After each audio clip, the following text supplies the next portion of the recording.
Hello, Daniel Torres here at Wire Partners, bringing you a new episode of the Lead and Thrive podcast, where we interview different business leaders of consumer goods and retail, discussing with them and understanding different leadership stories in their career. Starting a new role is always a challenge. You have to get to know a lot of things about the specific job, what are the priorities, and that gets even more complicated when we talk about a C-level role managing a large organization. To discuss that, I've invited Elana Gold. She's a CMO who's worked for the likes of PepsiCo, Yum Brands, Abbott, and Novartis across different markets and with different local and regional roles. The commonality that she's had in this experience is that she's led big teams and, of course, of increasingly qualified people. So today I want to understand with Elana, how does she do it? What actions does she take when going into a new role? Elana, welcome to the show. How are you? Thank you very much. Very excited to be here. I think you mentioned to me before that you're based in, well, right now you're in California. I know that the last time we spoke, you were in Belgium. Now you're in California. Yes, I am. My husband's Belgian, so I split my time between sunny California and sometimes rainy Belgium, or rainy Bruges. Well, and it's always good to have a choice. Exactly. In these times, especially. I don't know if we have a lot of choices, but it's a good change of scenery, and both places are spectacular. So I'm looking at you in Spain very soon. So Well, hopefully you can come and visit us sooner rather than later, because the way things are going right now, we're in the end of October, and things are not looking too promising.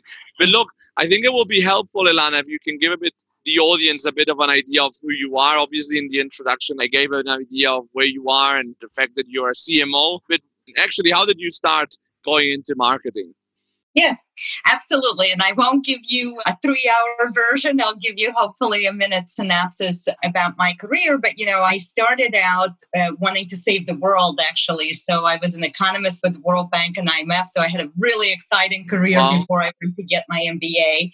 And then I decided that that's probably not a way to impact the world. So actually, in choosing careers, and the reason that I also chose marketing is because I genuinely wanted to generate jobs. I've always wanted to work global. I wanted to have an impact on people by doing things that impact them in a good way, but also building organizations, building teams, building capabilities. That was very, very important to me very early on in my career. Yeah. So I actually started in the restaurant business, and I launched KFC in China, which spread a lot of cholesterol around the world, but I generated millions of jobs for people. And then fast forwarding, I went on into healthcare and healthier foods, and working for companies such as PepsiCo. I was the CMO of Sabra. I became the CMO of Abbott Nutrition business. I became the CMO of Avon. And most recently, I have been part of a very interesting startup. Now, the reason that I have also pivoted and chose different type of industries, I would always recommend to marketeers, especially now, it's a complex field, and our landscape changes a lot quicker than, let's say, finance, right? Yeah. So a lot of other functions are changing very, very quickly as well. But it's very important that we understand the different channels, the different communication aspects, the different markets, the different environments, because it's very, very fluid. And we have to be strategic. We have to be highly executional. We have to be very analytical, and we have to be very creative. And I think the best way to learn that is to have a variety of experiences. And this is what I've been very, very fortunate to have. So right now, I've just ended one startup. We made a deal with Nestle Health Sciences. Nice. No, and now that you're at this stage, I mean, that's what the type of advice I always give to candidates. Broaden your industry experience. I mean, if you love marketing, you definitely can stay in marketing all your career. But if you really want to have doors open, and especially when you get to the type of level you're at the C-level, having industry experience will just multiply the number of doors that you have open. When was your first leadership experience, Elana? My first leadership experience was actually when I went to Germany. It was my first director level job. And, I came from the United States. I'm originally from Russia, by the way. So I've lived also, I've studied, as you can detect a bit by an accent. Just a little bit. Multicultural audiences. But I have also spent time, I've lived in many different places in the United States, but I've also worked in Germany, in France, and Holland, and England, and China, and Mexico. So I've bopped around the world. But my first assignment was actually in Germany in a very, very tough market. It was a turnaround situation of Pizza Hut. And I never managed people before. You acquire learnings very, very quickly, in terms of how you relate to peers, in terms of how you relate to your boss, in terms of how you relate to with your team. And I'll even share with you an anecdote because sometimes you learn very much from your mistakes. But this one helped to shape my career. There was a wonderful lady, head of HR, Brona, and we were friends. We went out, to have dinners and socialize. And when she did my 360, she basically said to me, "I don't like to work with you." And I said, "Brona, why? We're friends." She said, "Yes, you're delightful socially. But when you're a marketeer in the room, you shut other functions down because you come across as an expert and you don't ask for our opinions and you don't ask your advice." And that was a very, very pivotal moment for me in my career, that it's not about knowing the answer, right? So it's genuinely about making others also feel part of the solution, even if you know the answer, right? So and that actually made me, I think, into a very inclusive leader. I do not believe I would have been as successful as I am. I can humbly say that, having worked for companies like PepsiCo as a CMO and Abbott CMO, if I did not have this experience of really understanding that marketing is leading and bringing other people together and making everyone feel heard. And that's what I also try and impart to my team as well. Mm-hmm. Was that feedback that you received? Feedback is just like the most valuable thing you can get. Of course, I always try to seek for feedback, even if it's sometimes extremely painful and it gives you sleepless nights. It's how you grow. Anyway, when was that feedback given to you? Was that in your first?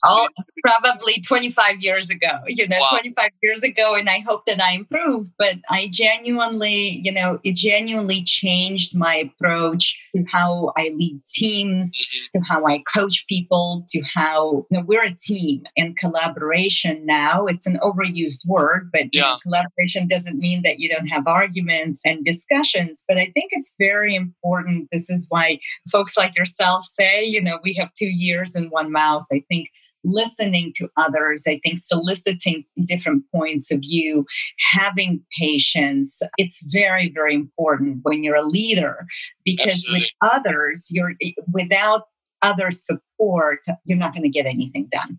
And that's what I learned very, very early on in my career. And we were embarking on a turnaround situation. So is that in Germany? In Germany. We were a very young team. We were all in our very early 30s. I had an amazing boss who's in Europe, Morten Peterson, so I'll call out to him. And we were all very, very young and very, very anxious and excited. The way he managed us is he would say, "Look, everybody has to have the opportunity to have a point of view, but then you guys go away and you try and find a solution. And if you don't find a solution, I'm going to make a decision."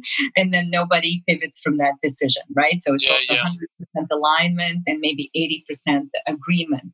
So for me, it was important then later on while I was responsible for marketing and product strategy and communication strategy and pricing strategy, it was very interesting to solicit feedback from my HR partner, for example, because we were also changing people's behavior. We were not only changing consumer behavior, for which I was responsible for, but we had to get restaurant workers, general managers, working and behaving a different way in order to be able to provide superior service to the customers. I couldn't have done that without HR, right? I couldn't have done a pilot without getting finance on board, where I asked to increase, let's say, costs to improve the product, right? You have to have finance on board. If you wanted to have a complexity in terms of how you make the product, I had to understand the operations and what happens in back of house. That was a very, very unique experience for me, where we were hugely successful as a team. It took us time to grow. I would say also anyone who is coming in new into a job, not everything has to be perfect. But I think we were just in the end, once you have this wave of results, people gel. But the key is, how do you manage when you have tough situations and tough environments, especially now? How do you manage through that? Because that really shows, your colors, I think, as a leader. Yeah, no, absolutely. And I think that also, like, you walked into a management situation, which is quite particular, which is like sitting on a mancom, where I think it's like one of the situations where it's like extremely essential to be able to work cross-functionally. How scary was it to go into that? And we'll talk in a minute about like going into managing a new team, but I want to focus on like this first management experience, which I think is a breaking point for anyone's career. How scary was it, like being Russian, coming from the US, going to Germany, which is always very strong market, and managing a team? I mean, how were the first contacts, apart from like with your peers, with your actual direct reports? How did that end up gelling? And the reason I talk about this experience, even though it was so long ago, is again because these are the kind of things that it was a very tough situation. It was, as you said, I was in the new market, in the new situation, in the first leadership role. So it was scary. You make mistakes. I continued to maybe make a few other mistakes also when I went to Novartis Consumer Health. Yeah. And I had another leadership role where I was now all of a sudden head of a global team. Yeah. And you try and potentially, I remember there was an incident, there was a research meeting, and I got up in front of a blackboard and starting to, in my American fashion, jotting things down, information. And that upset head of Europe, he said, well, you're still a guest, you're new, why do you do this? This is my meeting. So I think that these are the kind of experiences that I share with people that make you think, how do you change? So how do you survive in a line role, and how do you survive in a global role when you have to influence a lot of people? And things have gotten much better as obviously I advanced my career. But I think, like I said, you learn from some of those mistakes. So I think at Novartis, to correct that mistake is, again, you eat a bit of a humble pie, as you call it, and you go around and you talk to people and you listen to people and you ask their advice before you make your own decisions or before you proclaim what you have seen. This is why it's wonderful to have sometimes 30, 60, 90 days. You don't have to come up with all the answers right away. I think it's very, very important to make sure that people feel heard. And then you're summarizing not only your points of view, but you're summarizing others' points of view.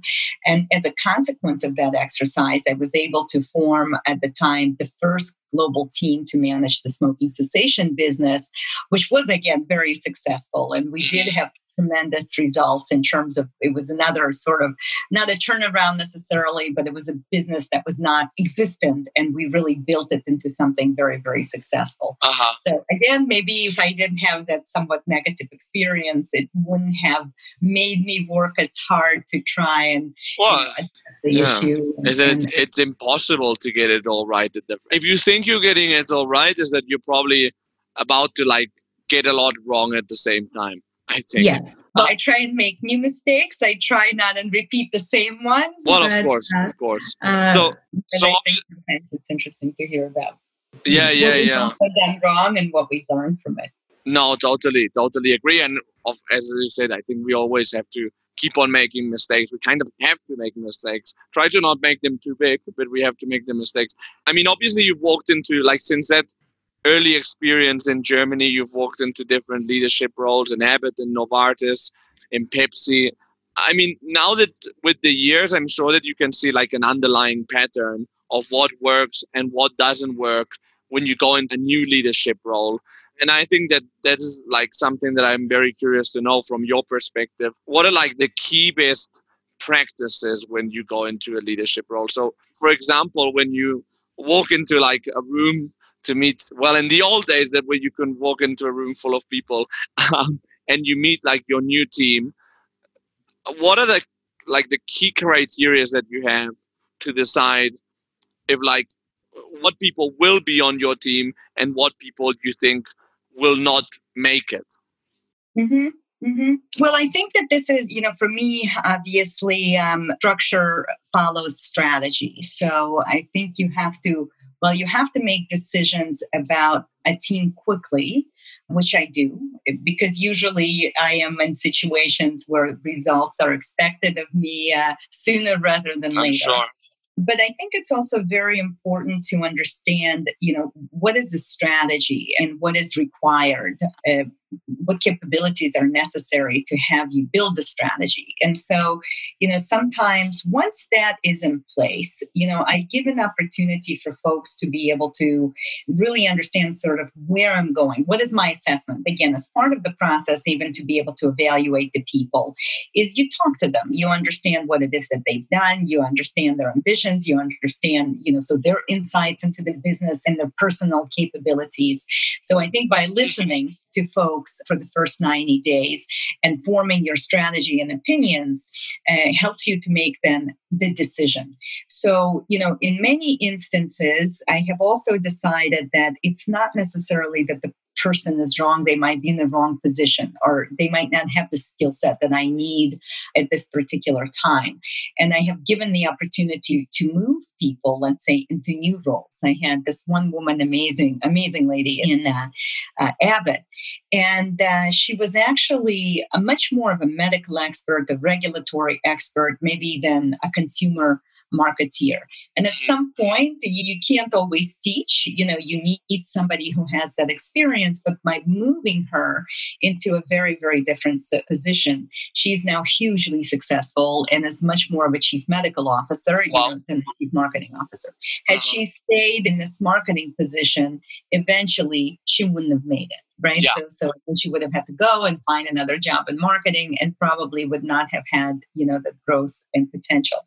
But I do look, for me, it's very important to really understand, the learning agility of the team. Obviously, when I now recruit people, I have tough challenges that I am trying to solve. You either have a business that's working well, but it needs to generate a lot of share growth or category growth, or you're doing turnaround. So I think how are people agile? Are people, how do they learn and how do they learn fast? I think emotional intelligence, even in these times right now, COVID, I've actually had an opportunity to do an onboarding during this period of time.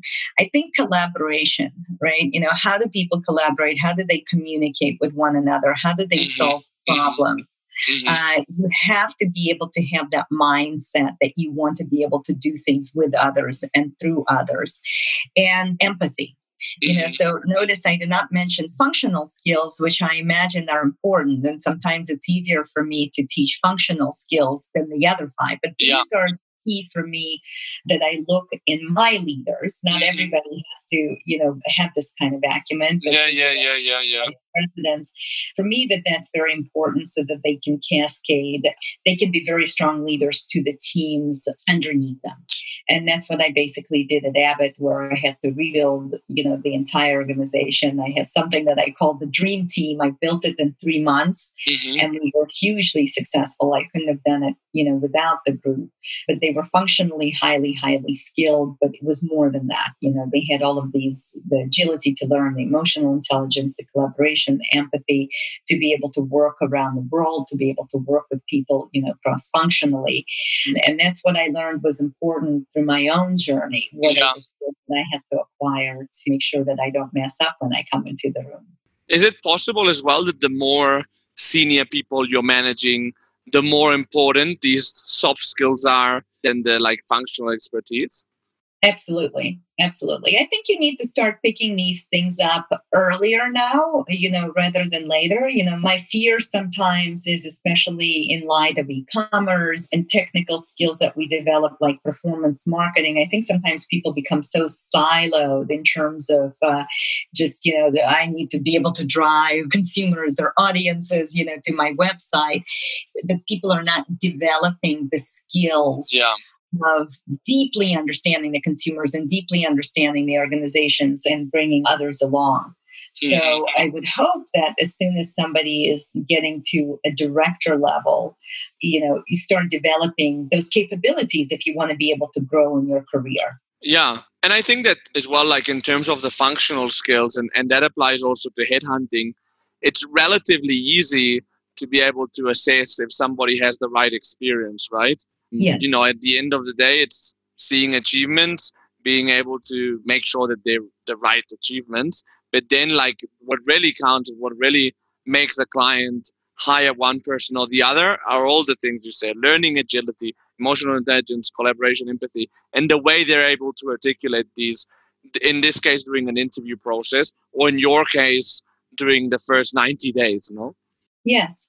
And you have to have empathy, as a leader as well. If somebody is not right for the job, if you have to make organizational changes, I had a great friend, a head of HR, I had multiple heads of HR that remain my very, very good friends, including the one in Germany and, my last person in Abbott who supported me. You're dealing with people's lives, right? So you don't take things lightly. I also follow my own philosophy is don't do unto others what you don't want them to do unto yourself. But it's tough because as a business leader, you need to have some time certain, again, skills and capabilities and so on. So you have to do things with respect. You have to have conversations and discussions with people. I do believe as leaders, we need to be able to assess if somebody can fit someplace else in the organization. And before we make an exit strategy, we should try and see if we can find, another opportunity for that individual. But if I ever had to exit someone, I went out of my way to support and to explain and rationalize that the person was willing to listen and to help. And I pride myself by having connections with people who have stayed and worked for me and who want to do, potentially other things. Yeah. And apart from the whole like talent side, which obviously is critical when you go into a leadership role, any other like key actions you definitely take every time you step into a new role that you think are key? Well, I think, one of the things that you and I've talked about as well is, what happens when you develop people, or how do you develop people, talent reviews versus annual reviews. For me, as consumers are so fluid and as the consumer market is changing and as we have to be able to learn our consumers on a daily basis, you apply the same skills or the same techniques to your team.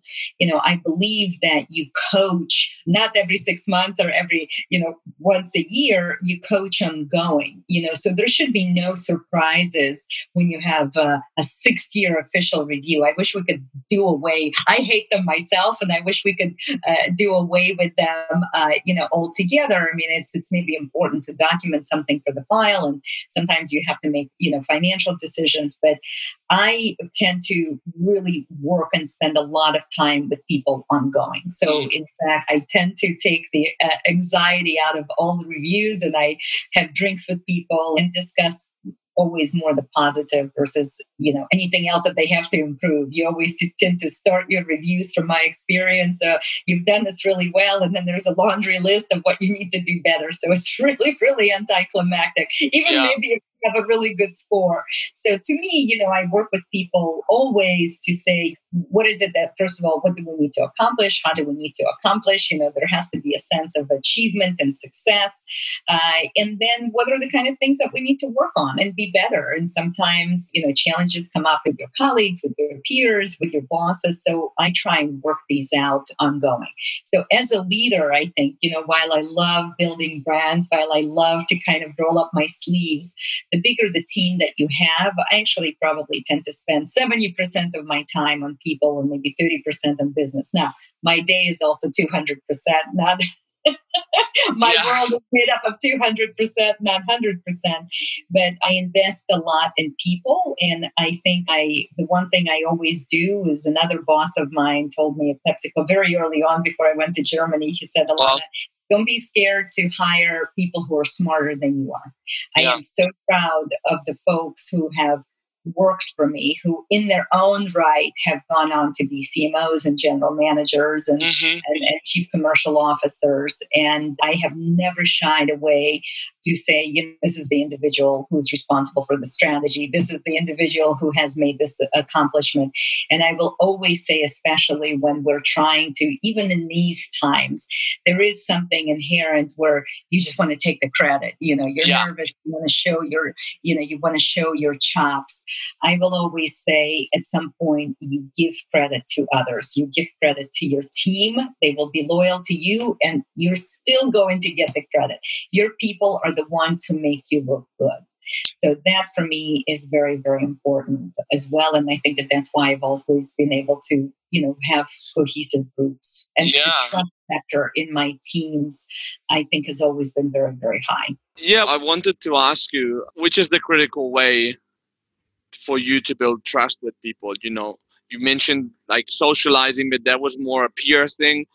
And obviously you can't be friends with all your team. How do you actually build trust on a day-to-day with your team? I think it's the same way that you have to build trust with consumers. I would apply the same skill set to myself, learning agility, emotional intelligence, collaborations, empathy. As I already mentioned, I don't do unto others that I don't want to be done unto myself. I am a social person, which helps. I am, I've always sort of straddled my career between my passion for marketing and building brands and actually my passion for teaching.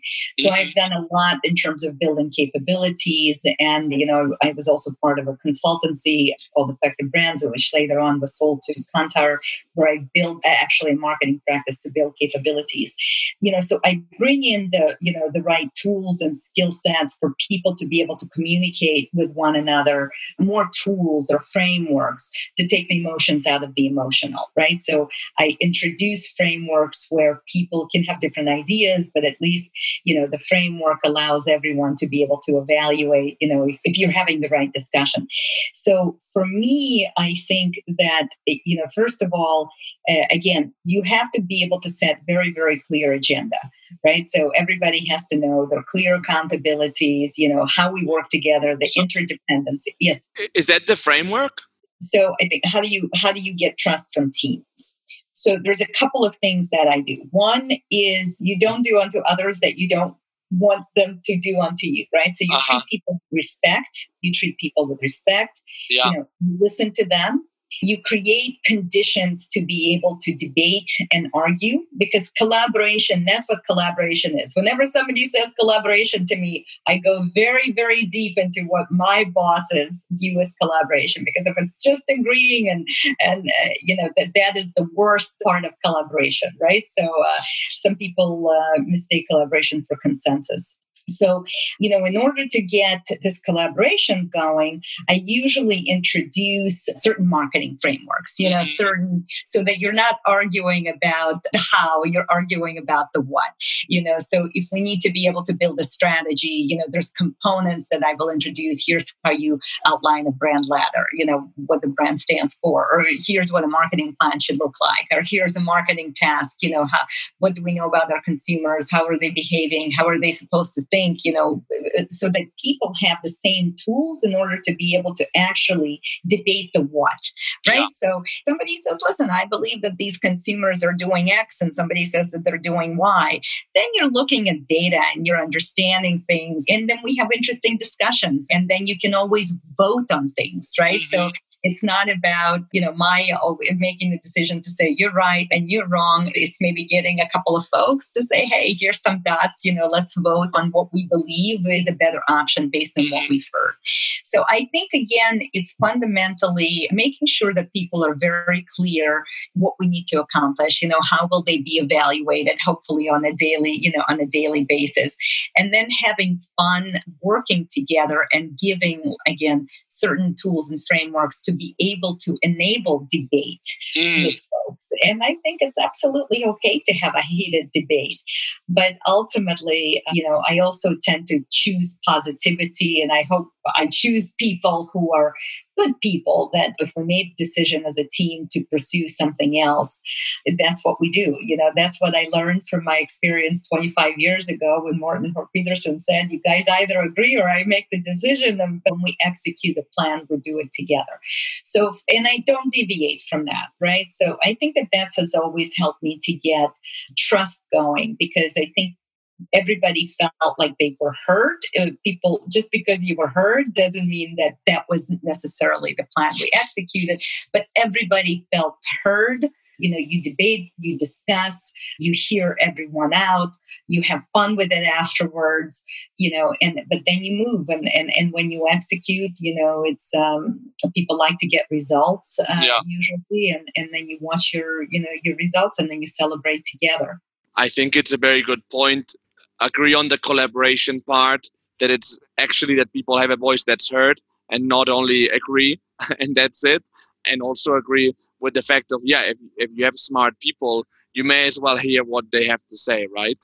So, yes. I think they have to be smarter than the boss. Yeah, and I think that it goes back to what you were saying before about, soft skills, functional expertise.